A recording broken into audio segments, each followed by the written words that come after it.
versículo 20, ¿dónde está el sabio? ¿Dónde está el escriba? ¿Dónde está el disputador de este siglo? ¿No ha enloquecido Dios la sabiduría del mundo? Primera de Corintios 1:21, los que recién llegaron les digo. Dice, pues ya que en la sabiduría de Dios el mundo no conoció a Dios. Voy a repetir, pues ya que en la sabiduría de Dios el mundo no conoció a Dios mediante la sabiduría. Agradó a Dios salvar a los creyentes por la locura de la predicación. 22, versículo 22 voy a leer a continuación. Porque los judíos piden señales, los griegos buscan sabiduría,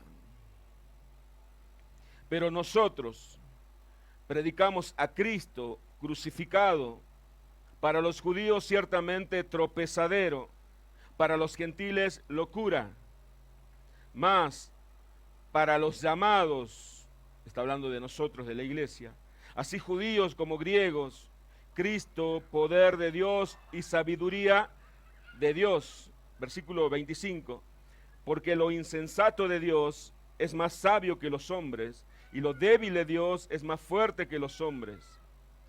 Versículo 26, pues mirad, hermanos, vuestra vocación, que no sois muchos sabios según la carne, ni muchos poderosos, ni muchos nobles, sino que lo necio del mundo escogió Dios para avergonzar a los sabios, y lo débil del mundo escogió Dios para avergonzar a lo fuerte, y lo vil del mundo y lo menospreciado escogió Dios, y lo que no es para deshacer lo que es. El versículo 29 voy a leer también, a fin de que nadie se jacte en su presencia. Del 30 al 31 dice así, mas por él estáis vosotros en Cristo Jesús, el cual nos ha sido hecho por Dios sabiduría, justificación, santificación y redención, para que, como está escrito, el que se gloría, gloríese en el Señor. Bendita sea la palabra del Señor.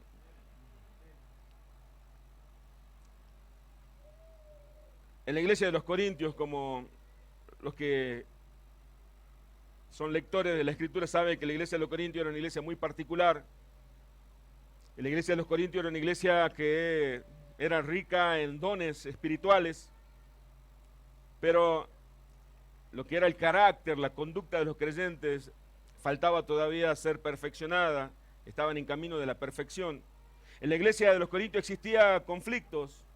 Si el versículo 10, por ejemplo, dice que había un conflicto que Pablo les pide a los hermanos de Corintios, de la iglesia de los Corintios, que dice, os ruego, hermanos, por el nombre de nuestro Señor Jesucristo, que habléis toda una misma cosa, que no haya entre vosotros divisiones. Había divisiones, así como vimos en la iglesia de los Filipenses, en la iglesia de los Corintios también había divisiones. Y estas divisiones ocurrían por lo siguiente, por la arrogancia que había en ellos, había disputas entre los hermanos, había conducta no propia de cristianos, podríamos decir. Por ejemplo, algunos decían, yo pertenezco a Pablo, yo pertenezco a Apolo, y otros decían, yo pertenezco a Cefas. Cuando Pablo en la carta los corrige, los exhorta a los hermanos, y les dice que Pablo no murió por ellos, ni tampoco Apolo, ni Cefas, que Cristo dio la vida por ellos, y ellos les pertenecían a Cristo, no les pertenecían a un predicador, a un apóstol, a un pastor. Pablo reconocía la supremacía de Cristo como un verdadero siervo del Señor. El problema de esta iglesia era que los creyentes todavía vivían de acuerdo a la sabiduría terrenal y no a la sabiduría de lo alto. Pablo reprende a la iglesia.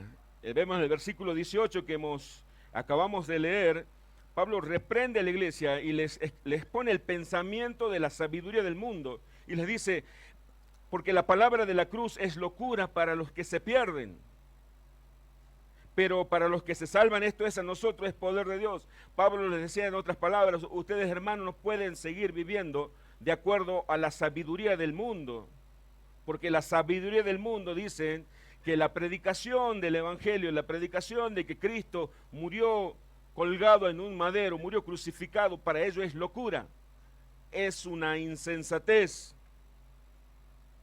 es un absurdo, un disparate para el mundo. Pablo los exhorta y les dice, esta carta tiene el carácter de exhortarlos a los hermanos.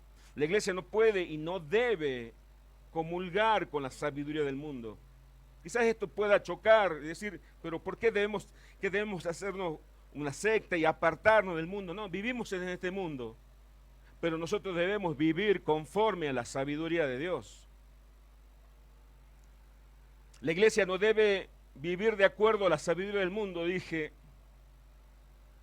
porque para los que se pierden, Cristo crucificado, cuando uno le va a anunciar a Jesucristo que murió crucificado por nuestros pecados, para ellos es una locura. La misma Biblia nos dice, la palabra en el griego es moria o moria, que es algo absurdo, un disparate. Pero los creyentes de Corinto, eso es lo raro y lo llamativo, que vivían de acuerdo a la sabiduría del mundo. Ellos juzgaban las cosas, evaluaban todas las cosas, evaluaban a las personas de acuerdo a la sabiduría humana. Es por eso que ellos se disputaban quién tenía el mejor líder o ellos pertenecían o discípulos de qué predicador o qué apóstol. Yo soy de Pablo. El discípulo de Pablo habrá dicho no hay como mi líder Pablo. Nadie tiene la sabiduría tan alta, tan grande como la de él. Quizás otro habrá dicho, yo le pertenezco a Apolo. Dice que Apolo era un gran predicador. Quizás otro habrá dicho, bueno, yo soy de Cefas, que es Pedro. Bueno, a mí Pablo no caminó con Cristo, Pedro sí, caminó con el Señor. Yo soy más espiritual que vos, hermano, le habrán dicho. Quizás había esa disputa entre los hermanos. Y Pablo dice, Cristo no está dividido. Pero ¿por qué juzgaban eso así? Ellos juzgaban según la vista, según el hombre y no según Dios, porque ellos vivían conforme a la sabiduría del mundo. Y nosotros vivimos en este mundo y a veces nosotros traemos la sabiduría del mundo a la iglesia, traemos la sabiduría del mundo a nuestra vida cristiana, y ahí es cuando ocurren los problemas. Porque hay una gran diferencia entre la sabiduría del mundo y la sabiduría de Dios, que hoy la Escritura misma nos va a revelar. No sé si me escuchan bien atrás. ¿Me escuchan bien? Vamos a ver la definición de la sabiduría del mundo según la Escritura, no según el predicador, sino según la palabra de Dios. Yo lo voy a leer por cuestión para hacer más dinámico el mensaje. En Santiago 3:15 dice, esta sabiduría no es la que viene de lo alto, sino que es terrenal, natural y diabólica. Comienza diciendo Santiago en 3:15 de Santiago. Entonces la definición de Santiago dice que la sabiduría del mundo es diabólica, es terrenal, es natural. En el versículo 16 dice de Santiago capítulo 3, dice, porque donde hay celos y ambición personal, allí hay confusión y toda cosa mala, pero la sabiduría de lo alto es primeramente pura, después pacífica, amable, condescendiente, llena de misericordia y de buenos frutos, sin vacilación. La sabiduría de Dios es sin hipocresía. La sabiduría del mundo es todo lo opuesto. Santiago dice, la Escritura dice que la sabiduría del mundo, la sabiduría terrenal es diabólica. Dice que en la sabiduría terrenal hay celos, hay ambiciones personales. Es todo lo opuesto a la sabiduría de Dios. En Filipenses 2 veíamos que el apóstol Pablo le decía a los filipenses, por ejemplo, que ellos tenían que no ver por ellos mismos, sino procurar ver interesarse por el otro, por el hermano. Y ponía como ejemplo supremo a Cristo. Y acá Santiago dice que la sabiduría terrenal hay celos, hay ambición personal, hay confusión y toda cosa mala. Voy a repetir el versículo 17, yo estoy leyendo la Biblia de las Américas, pero Pero la sabiduría de lo alto, dice, es primeramente pura, después pacífica, amable, condescendiente, llena de misericordia y de buenos frutos, sin vacilación, sin hipocresía. Entonces vamos entendiendo por qué había ese gran conflicto en la iglesia de los hermanos de Corinto. Y a veces ocurre también en nuestra vida cristiana, pero ya vamos a aplicar la palabra a nuestra vida en este tiempo. Entonces, la primera definición de la sabiduría, según la palabra de Dios, la sabiduría terrenal, la sabiduría del mundo, es diabólica. La sabiduría del mundo no produce felicidad ni paz. Eclesiastés 1:18 dice, porque en la mucha sabiduría hay mucha angustia, y quien aumenta el conocimiento, aumenta el dolor. Pero quizás lo que estamos aquí, algunos admiramos a los sabios de este mundo. ¡Qué mente brillante! No sé si alguna vez alguno de los que están aquí pensaron alguna vez o pensamos alguna vez, ¿qué mente brillante tiene aquel científico? Mira si se convierte un día al cristianismo. Qué gran siervo de Dios puede ser. Pensar que iba a traer la sabiduría del mundo acá a la iglesia. Hay una diferencia, es diametralmente opuesta a la sabiduría del mundo a la sabiduría de Dios. Santiago lo define, Eclesiastés dice, porque en la mucha sabiduría hay mucha angustia, y quien aumenta el conocimiento aumenta el dolor. No se está refiriendo obviamente a la sabiduría ni al conocimiento de Dios. La segunda definición, la sabiduría del mundo no produce paz ni felicidad. Número 3, la sabiduría del mundo es engañosa. Es un versículo conocido, le doy para que usted lo escuche, pero ya lo conoce, estoy seguro que lo conoce. Proverbio 16:25, hay camino que parece derecho al hombre, pero su fin es camino de muerte. Eso habla de la sabiduría del mundo. Y eso piensa que anda bien. No, a mí no me hace falta nada, yo estoy bien. Como lo de la Odisea, ¿no? De la iglesia de la Odisea. No nos hace falta nada, tenemos todo. Y el Señor Jesús le dijo, ustedes son pobres, ciegos, desventurados, desnudos, miserables. Pero ellos creían que tenían todo. El mundo cree que va por un camino recto. Pero dice la Escritura que el camino del hombre, el que le parece recto al hombre, según al hombre, es camino de muerte y no es camino de vida.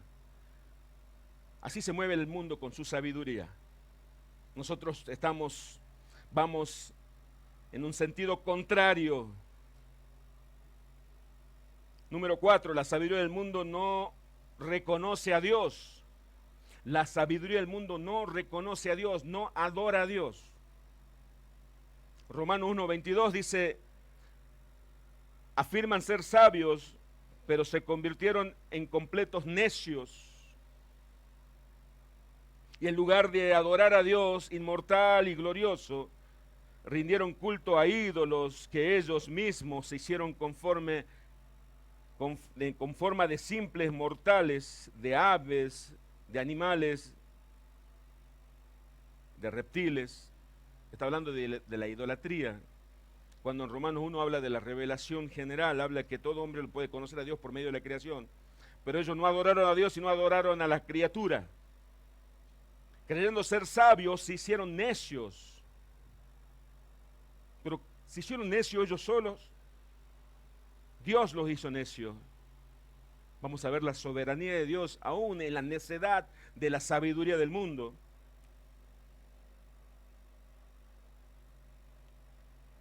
¿Por qué la iglesia? Yo decía que no debemos, nosotros como creyentes, como herederos de la salvación, como llamados a ser salvos, como decía recién en Corintios 1 que acabamos de leer, ¿por qué yo decía que no debemos vivir conforme a esa sabiduría?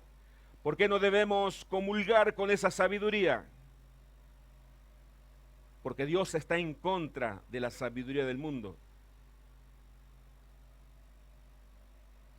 Versículo 19, de Primera de Corintios 1:19, lo acabamos de leer, pero vamos a ver, pues está escrito, destruiré la sabiduría de los sabios y desecharé el entendimiento de los entendidos. Acá Pablo está citando al profeta Isaías, que en el capítulo 29, versículo 14 decía que Dios iba a destruir, iba a enloquecer la sabiduría de los sabios de este mundo. Iba a quitar la inteligencia a los inteligentes de este mundo. Dios está en contra de la sabiduría de este mundo. Anteriormente dije, ¿por qué?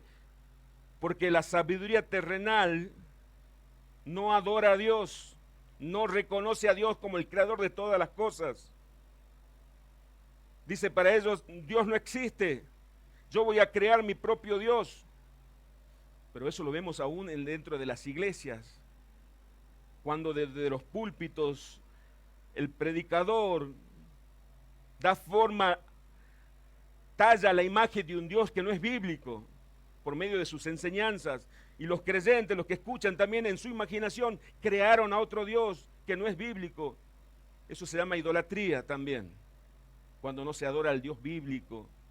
No, a mí me parece que Dios es así. No sé si escucharon alguna vez. A mí me parece que Dios está de acuerdo con lo que yo hago. A mí me parece que Dios debe estar de acuerdo que yo cante la canción que quiero cantar en el culto. A mí me parece que el método de evangelización es correcto porque yo creo que está bien. Yo creo que Dios me acepta tal cual estoy. Dios nos ama tanto que nos recibe tal cual nosotros somos, pero nos ama tanto que no nos va a dejar igual. Nos va a transformar. Dios está en contra de la sabiduría del mundo y esto puede llegar a incomodar. Bienvenido sea esa incomodidad. El apóstol Pablo desafía a los exponentes de esta sabiduría terrenal. Dice en el versículo 20, ¿dónde está el sabio? ¿Dónde está el escriba? ¿Dónde está el disputador de este siglo? ¿No ha enloquecido Dios la sabiduría del mundo? Acá Pablo le dice, es como un desafío que dice, ¿dónde están aquellos sabios de este mundo? A todos los exponentes de la sabiduría terrenal. ¿Dónde está el sabio, aquel pensador? Aquellos pensadores de este mundo que muchos cristianos todavía lo citan, que lo tienen como referencia. Pero mira qué lindo pensamiento tiene esta persona. ¿Dónde está el escriba? Decía Pablo. ¿Dónde está el disputador? ¿Dónde está el filósofo? ¿Sabe que la filosofía tiene como principio cuestionar todo, pero no tiene respuesta de nada? Es lo que dice Eclesiastés, cuando más conocimiento tienen, más dolor, más angustia atesoran para ellos. Porque cada vez creen saber más, pero saben menos. Pablo cuando le dice, ¿dónde está el sabio? ¿Dónde está el escriba? ¿Dónde está el disputador de este siglo? Y dice, ¿no ha enloquecido Dios la sabiduría del mundo? Le dice a los hermanos, ¿que acaso Dios no es el que destruyó esa sabiduría? ¿Y no son sabios y no son necios? ¿Dónde están los que alcanzaron la paz con su sabiduría terrenal? ¿Dónde están los que se sienten felices con su sabiduría terrenal? ¿Dónde están los que alcanzaron la paz con su sabiduría terrenal? ¿Dónde están los que alcanzaron la salvación de su alma con la sabiduría terrenal? No hay ni uno.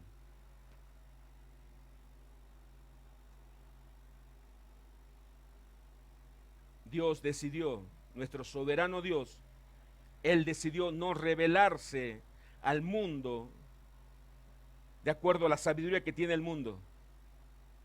Es por eso que cuando vino Cristo no le conocieron a Cristo. Cuando Él vino no le reconocieron. Porque los fariseos, los religiosos de ese tiempo, con su sabiduría querían reconocer al Mesías, pero no lo reconocieron. Porque ellos pensaban que debía ser de acuerdo a lo que ellos creían o suponían que iba a ser y cómo iba a venir el Salvador del mundo. Dios escondió el mensaje de la salvación Dios no quiso revelarse al mundo en su sabiduría. Eso dice en el versículo 21, pues ya en la sabiduría de Dios el mundo no conocía a Dios mediante la sabiduría. Agradó a Dios salvar a los creyentes por la locura de la predicación.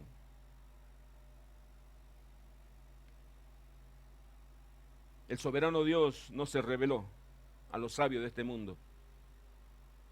A esos sabios que a veces algunos cristianos admiran. Nuestro Dios soberano no se le reveló a ellos, sino se le reveló a los que Él eligió, a nosotros. A veces nosotros anhelamos lo que tienen los otros y los otros anhelan que lo que tenemos nosotros. Nosotros anhelamos la fama, la gloria que el mundo le da a los sabios de este mundo, mientras que los sabios de este mundo no tienen la paz que tiene un hijo de Dios, no tienen la fe que tiene un hijo de Dios, no disfruta de todas las cosas, porque el disfrute solamente le da a Dios a sus hijos. No sienten la plenitud que siente un hijo de Dios, sabiendo y la seguridad que tiene un hijo de Dios. Porque un hijo de Dios no tiene miedo al futuro, no tiene el miedo que me va a pasar mañana. En cambio, el sabio, el mundo que vive de acuerdo al pensamiento, la sabiduría del mundo, sí vive en una constante angustia, incertidumbre. Es por eso que ellos van a los brujos, a los adivinos, para que le digan qué le va a suceder mañana. Cuando nosotros sabemos, por medio de la palabra de Dios, que el futuro depende de nuestro Dios, de sus decretos que fueron hechos, fueron creados en la eternidad para nosotros, para sus hijos.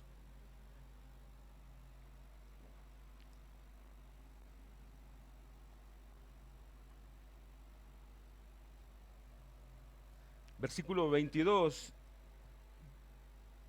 dice, porque los judíos piden señales y los griegos buscan sabiduría. Volviendo al propósito de la carta, recordemos que había una división, pero hasta aquí Pablo no le habló de divisiones, sino le habló de dos sabidurías, una sabiduría del mundo y la sabiduría de Dios. Por medio de la inspiración del Espíritu Santo y por medio de la carta que Pablo escribía a los corintios, le quería llevar a la reflexión. ¿Dónde radicaba el problema, el mal en ellos? Que estaban viviendo, quizás estaban en la iglesia, habían nacido de nuevo en el Espíritu, pero su mente todavía estaba en la sabiduría del mundo.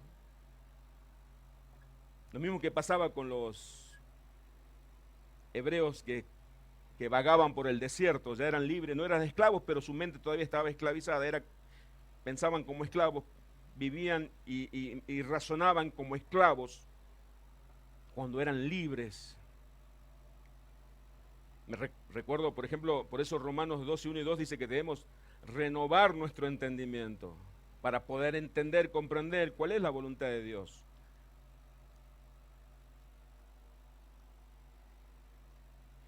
Dice, porque para los judíos piden señales, los griegos buscan sabiduría. Los judíos pedían señales, los judíos querían ver para creer, querían ver señales, milagros para creer que Jesús verdaderamente era el Mesías, el Salvador. Y los griegos pedían sabiduría, eran amantes de la sabiduría. Pero Pablo dice en el versículo 23, pero nosotros predicamos a Cristo crucificado. Para los judíos ciertamente tropezadero y para los gentiles locura. Qué gran contradicción para el judío. Porque ellos decían, la ley de Moisés decía, maldito aquel que muere colgado en un madero. Imagínense en ese tiempo, ellos eran amantes de la ley, podríamos decir, eran legalistas, se iban al extremo, que venga alguien en ese tiempo y le dijera a un judío, tenés que creer en Jesucristo, que es el Hijo de Dios, que murió colgado en un madero, murió crucificado. Para ellos era tropezadero, era una locura, era una maldición. Decir, ¿cómo mi Salvador, aquel que murió en maldición, va a ser perdón, ¿cómo aquel que murió en maldición va a ser mi Salvador? Era una contradicción, porque ellos razonaban de acuerdo a la sabiduría terrenal. Pero nosotros sabemos que Cristo murió crucificado porque en Él el Padre descargó la ira por nuestros pecados. Aquel que no cometió pecado, Dios lo hizo pecado para que nosotros fuésemos hechos justicia de Dios en Él. Esa verdad tan grande no podía ser entendida, no les fue revelada a ellos porque ellos la razonaban de acuerdo a la sabiduría terrenal y no a la sabiduría de Dios. Los griegos buscaban sabiduría, buscaban lógica, y no hay ninguna lógica. Quizás la lógica para un griego hubiera sido que el Salvador sea un gran superhéroe, alguien como eso de la mitología Hércules, un héroe, un superhéroe que venga a salvarlos a ellos. Pero Cristo murió en debilidad, crucificado, pero resucitó en poder, dice la Escritura. Pero los griegos tampoco entendían. Dice Pablo, y nosotros, Pablo se gloría en esta verdad escondida a los sabios de este mundo, como cuando Jesús se gloriaba y decía, te alabo, Señor del cielo y de la tierra, que escondiste estas cosas de los sabios y entendidos de este mundo y las revelaste a los que son como niños. Pablo se gloriaba, como lo decía Jesús, dice, nosotros predicamos a Jesucristo crucificado. Nosotros, mientras aquellos se escandalizan, nosotros vamos adelante predicando y anunciando que nuestro Salvador, que el Hijo de Dios, que el Dios encarnado, murió crucificado para pagar nuestra deuda de pecado. ¿Qué es la sabiduría de Dios? Versículo 24.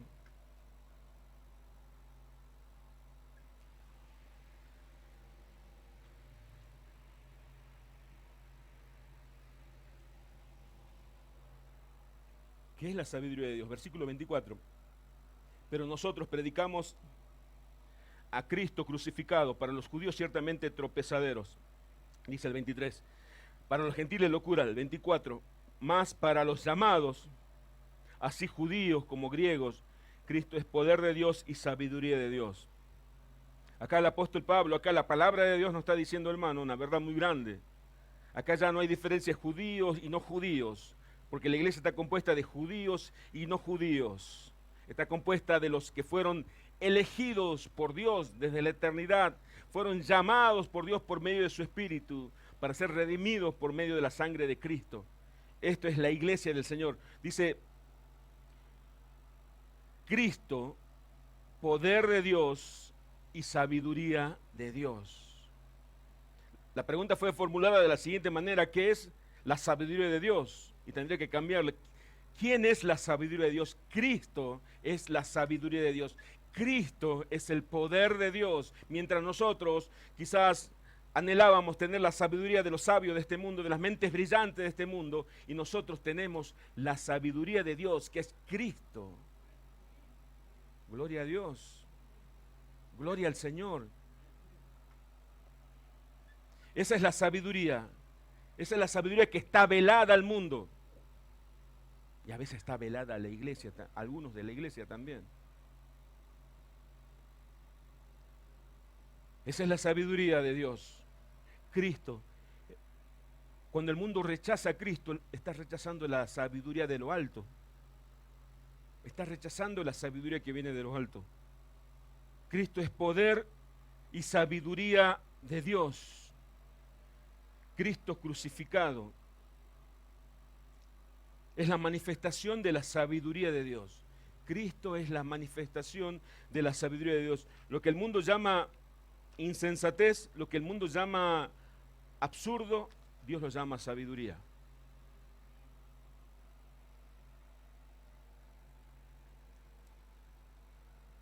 Volviendo a la aplicación,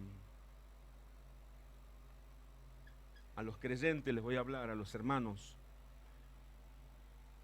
a los que creemos y confiamos en Él, no vivamos conforme a la sabiduría de este mundo. Debemos examinarnos continuamente. Si estamos razonando, evaluando las cosas de acuerdo a la sabiduría terrenal, de acuerdo a la vista, de acuerdo a lo que el mundo ve como bueno, no creamos que podemos vivir apartados de la sabiduría de Dios. No anhelemos ni admiremos a los sabios de este mundo.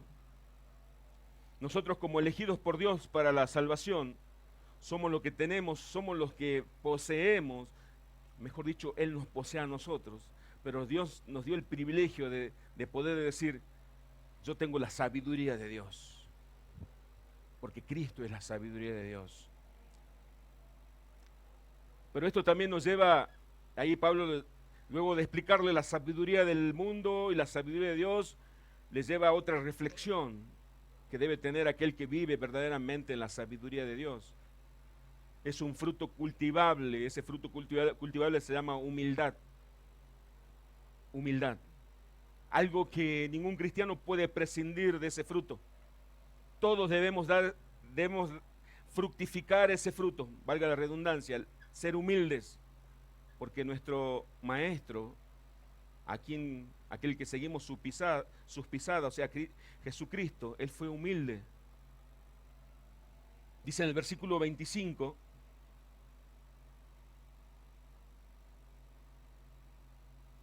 porque lo insensato de Dios es más sabio que los hombres, y lo débil de Dios es más fuerte que los hombres. Acá la Escritura nos dice que lo más pequeño de que tiene Dios en sabiduría es superior al mayor sabio de este mundo. Y al más débil que tiene Dios en su reino, es más fuerte que aquellos fuertes de este mundo. Y dice en el versículo 26, pues mirad, hermano, vuestra vocación, que no sois muchos sabios según la carne, ni muchos poderosos, ni muchos nobles. Pablo le está diciendo, hermanos, le está diciendo Pablo, porque a veces el cristiano piensa que nació sin pecado y que nació salvo y que nació conociendo a Dios. Hermanos, Dios no te llamó por ser el más sabio. Dios no te llamó por ser el mejor. Dios no te llamó por tu riqueza, ni por tu poderío, ni por tus influencias. Dios no te llamó por ninguna de tus actitudes, ni por ser noble, ni de la nobleza, ni de doble apellido, de nada de eso. Dice en el versículo 27, sino que lo necio del mundo escogió Dios para avergonzar a los sabios, y lo débil del mundo escogió Dios para avergonzar a lo fuerte. Hermanos, le está diciendo Pablo, esto es por gracia. No te eligió por tus obras, ni por tus facultades, ni por tus capacidades. Dios te eligió porque Él es soberano y Él elige como Él quiere y a quien quiere.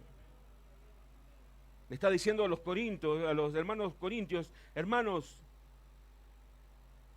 paren con las peleas. Ámense como Dios los ama a ustedes. Aquí no hay que sacar chapa de nada. Acá no hay que sacar títulos, acá que no hay que sacar virtudes. No nos tenemos que gloriar de nada, porque nada trajimos para presentarle a Dios como para recibir, para ser merecedores de la salvación. Solamente presentamos nuestros pecados a Él, y Él por misericordia nos salvó. Dice en el versículo 28, y lo vil del mundo y lo menospreciado escogió Dios, y lo que no es, para deshacer lo que es. Y esto puede herir el orgullo, puede herir la vanidad. Dios no te eligió por ser el mejor. Dios eligió a lo despreciado de este mundo. Así como dice la Escritura que cuando fue el profeta Samuel a la casa de Isaí, a ungir al sucesor de Saúl, al nuevo rey de Israel, al hombre que Dios había elegido. Y Samuel entró a la casa de Isaí y comenzó a observar a los hijos que tenía él sentado a la mesa. Y veía el porte de ellos, dice la Escritura. Y dijo, él pensaba, seguramente este es, porque es un hombre alto, bien parecido. Y Dios le dijo, ese no es. Aquel tampoco es. Ahí vemos que el profeta se equivocó varias veces. Entonces el profeta le pregunta, después de preguntarle por todos los hijos, y le pregunta a Isaí, el padre de familia, le dice, ¿acaso tenés otro hijo? Sí, tengo uno que está allá escondido, ahí al fondo, cuidando las ovejas. Era la vergüenza de la familia, era lo despreciado, era lo que la familia despreciaba. Era David, el hombre que Dios había elegido. Así como Dios escogió a David, así Dios nos escogió a nosotros, a lo despreciado de este mundo, a lo que el mundo decía, no servís, no calificás, no es lo que busco. La familia quizás te despreciaba, quizás usted sabe de lo que estoy hablando. Y la Biblia nos revela, el versículo 28, y lo vil del mundo y lo menospreciado escogió Dios, y lo que no es para deshacer lo que es. El 29 dice, a fin de que nadie se jacte en su presencia. Pero en el 27 dice, y lo débil del mundo escogió Dios para avergonzar al fuerte. Y lo necio del mundo escogió Dios para avergonzar a los sabios. El versículo 29 dice, a fin que nadie, absolutamente nadie, se puede jactar en la presencia del Señor. Nadie puede decir, yo digo que en el cielo nadie va a decir, estoy aquí por mis capacidades, porque supe guardarme del pecado. Nadie en el cielo va a poder decir, yo llegué gracias a mi fortaleza, gracias a mis oraciones.